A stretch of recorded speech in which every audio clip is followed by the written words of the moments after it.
What's up YouTube? Giant Jib of 3 here. So I have a demonstration video for you for Let's Go Win. This one is specific to a specific matchup. I'm going to turn off my camera just for a second so I can show it off. Let me go to... this was round 1 builds, by the way. You'll notice that we're on round 3, but that's fine. Round 1, we had the enemy Reinhardt, Reaper, Soldier, Kiri, and Ana. And I went Royal Bullets because... Soldier and Ana might want to create some distance.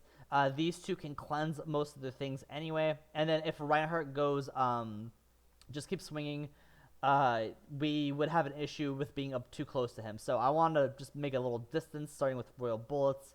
I don't really care what my team goes, to be honest.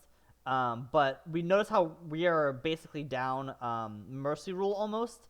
If we lose this round with like barely any loss, then we just lose the game. However, I'm actually going to scoot forward because it should show what I picked. But, oh, sorry. We'll have to play through. Okay, anyway. But, I decide to opt into Let's Go Win. Now, you might be like, this is contradictory. Why would you go Royal Bullets with Let's Go Win? One's an ability, one's a weapon, right? Let's look at the enemy team for a second, because there's something I noticed round 2 that will change how we play this entire game. And I want to give you a second to guess it. Okay, if you thought it was the Kiriko, you are correct. Specifically, this clone conjuration. This was round 1. Whenever she swift steps, she makes a clone that lasts 5 seconds. This clone does not have nearly as much health as her. Plus, she's going for the build where she can do it directionally, so she'll probably be like spamming it, right? That is good for us. What I am doing is, every time I kill that clone, not even like the final hit, if I just shoot it once and anyone on my team kills that clone, then I get an elimination and it resets my cooldown, even though it's just the clone. So with this, I can go Super Flexor, which says basically whenever I get a weapon damage or weapon healing, I gain 5 ability power, which stacks with every wound of Royal Bullets, by the way. So I shoot 1 time in the head, and I am at 25% ability power. I will then be abusing Let's Go Win by saying every time I shoot this Kiriko clone, I'm going to heal my entire team, or at least anyone who's nearby me. And then I have like Compensator and Weapon Grease just because I want to shoot the Kiriko faster and harder, right? So let me go ahead and turn on my camera back. Not that anyone really cares, but hi. And let me go ahead and play how this round goes.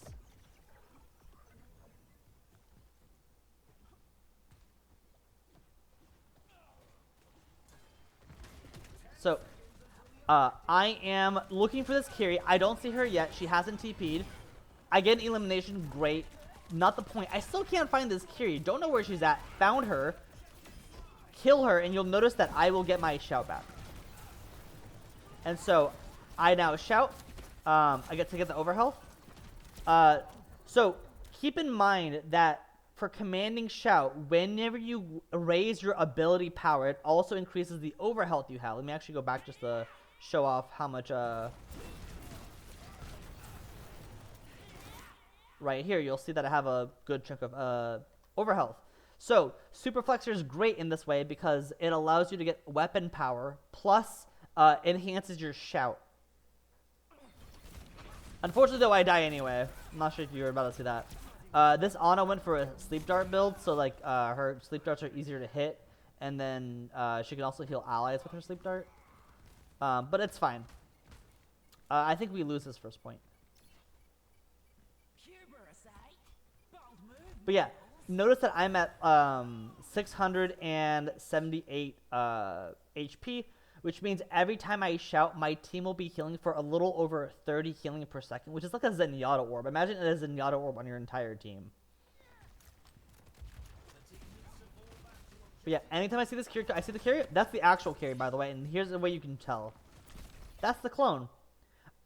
It has way less health, so the bar is going to be huge like that.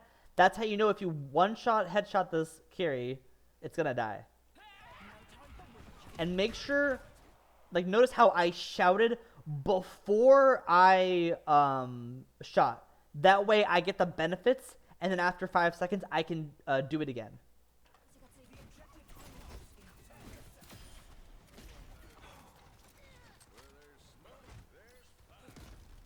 But yeah, we're gonna just capture this point for a second.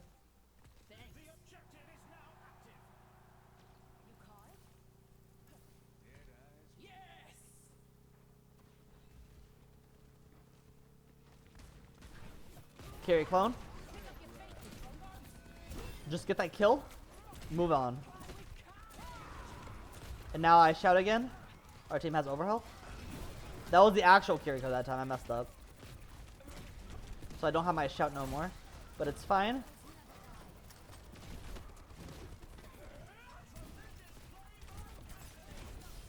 And then I'm keeping my my rampage here because I know that we won the fight. And I will have it for the next fight. But notice how I'm always looking for this Kiriko. And as long as I kill her, oh, there's that sleep again. And I'll get my shout back again because I just got an elimination. And she's gonna TP and use her cooldowns. That's fine. I will take that cooldown. And you might be like, why are you carnaging it? It's so I just don't miss. I really want this shout. And if I can get rid of a lot of the Kiriko's ability to play, especially the clone, then I am in good shape.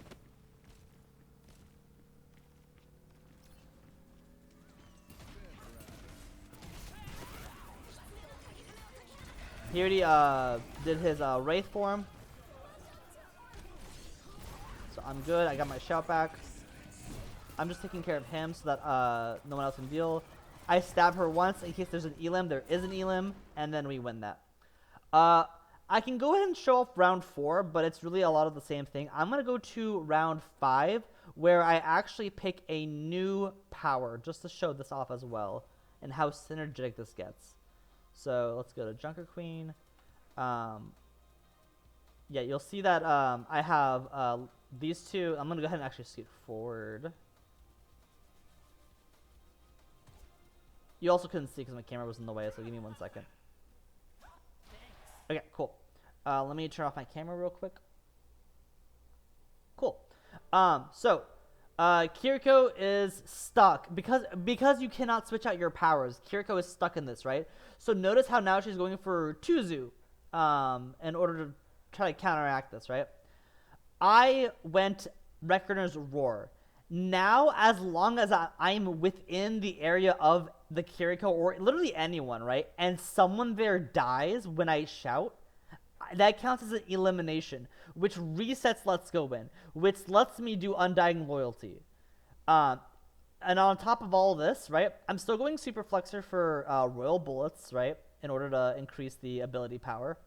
I'm also going Bloodhound Mask so that whenever I shout, everyone around me will give me weapon power. So if I shout and there's 3 people there, I get 15 weapon power on top of the 15 weapon power.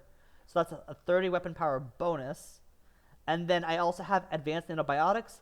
After healing an ally, which you are an ally, you gain 10% attack speed. So literally shooting a headshot or even wounding someone, in this case, will heal me. And so I get it for 3 seconds. Monarch's Decree, which says whenever I shout, I gain 15 attack speed, which I'm going to be shouting a lot with this Kiriko around. And then I happen to just get Shield Buster. I had the cash for it. I said, screw it. Let's just go for it. Get some more attack speed. And so let's watch this gameplay. I'm going to turn my camera back on. There we go. So, again, my goal is to look for this Kiri and get that kill. I don't see her. I'm taking a lot of damage. I need to start attacking just so I can get some stuff. I move back. We had really good supports. I'm low again. I need to back up. Reinhardt's alone. I can probably kill him. We killed him. Nice. I have my shout back. They don't have a mercy to res. I can shout.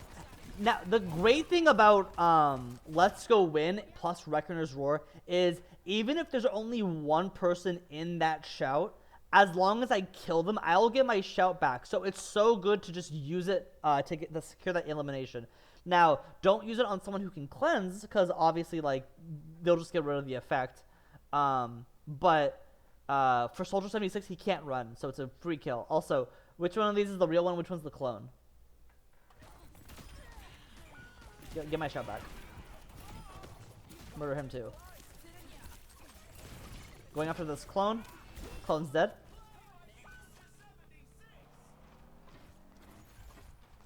He's looking for me. I'm not gonna let him. I need to back up. If I kill this clone, I get my shout back. I did.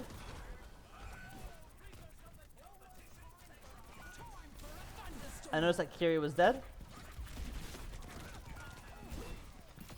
Get the elim. Shout again. And unfortunately, purples are too much. But the overhealth does help with the purples. So investing in ability power is also helping. Okay.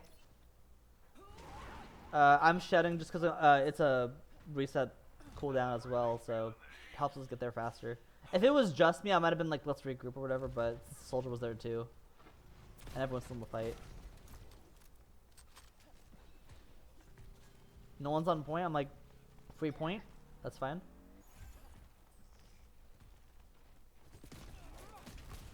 I heard it land.